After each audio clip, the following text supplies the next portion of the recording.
Participation in the SCO summit, yes. The External Affairs Minister will lead our delegation to Pakistan to participate in the SCO summit, which will be held in Islamabad on 15th and 16th, I understand, of October.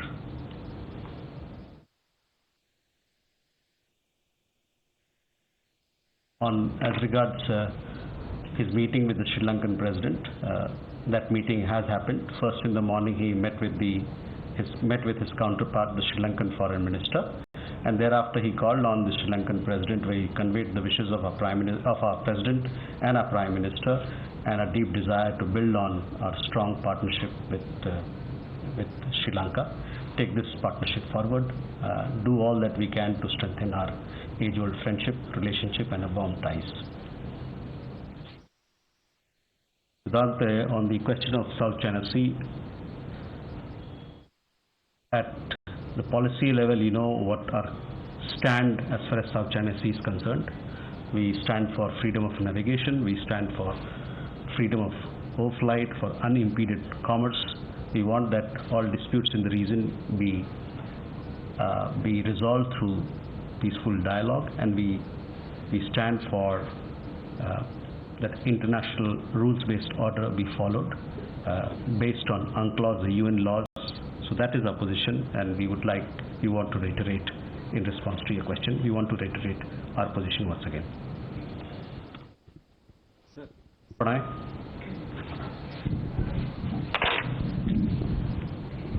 Sir Pranay Upadhyay Amar Ujala से बांग्लादेश में अल्पसंख्यकों की स्थिति को लेकर भारत ने कई बार अपनी चिंता जताई है। इस समय दुर्गा पूजा का उत्सव पश्चिम बंगाल में भी चल रहा है, पश्चिम बंगाल में भी है, और इस तरह की रिपोर्ट्स आ रही हैं कि कई All right, so that was the press briefing, the weekly press briefing by Ministry of External Affairs. Let me go across to my colleague Rishabh, who's joining us for more on this. Rishabh, all the viewers, all of us want to know about MEA's stand on the current situation in the Middle East, in Lebanon and in Israel specifically. What has MEA said on that? Well, MEA is very clear that they are concerned about the situation in West Asia, and also feel very strongly that this whole conflict should not expand in the region. The dialogue and diplomacy is something that India stands with and wants immediate cessation of violence in whole of West Asia, be it in Israel-Lebanon conflict or be it Israel-Gaza conflict, and also further escalation of Iran-Israel conflict is something that MEA advises against. India advises against. So India stands by its dialogue and diplomacy formula. Also goes on to say that it is good for none. The conflict is good for none. But Rishabh, on the issue of evacuation of Indians, we know there are a large number of Indians in that part of the world. Many countries have already begun evacuation. What are the plans that India has at this point in time? Any word from MEA during this press briefing on that? As of now, evacuation, there's no certain clarity whether India will begin the evacuation or not. What we are also waiting and trying to understand is what the plan of India and Indians in Israel or the region is. Remember, we have a strong diaspora in Israel as well as Iran, and about 3,000 Indian nationals are also in Lebanon, is what we are given to understand.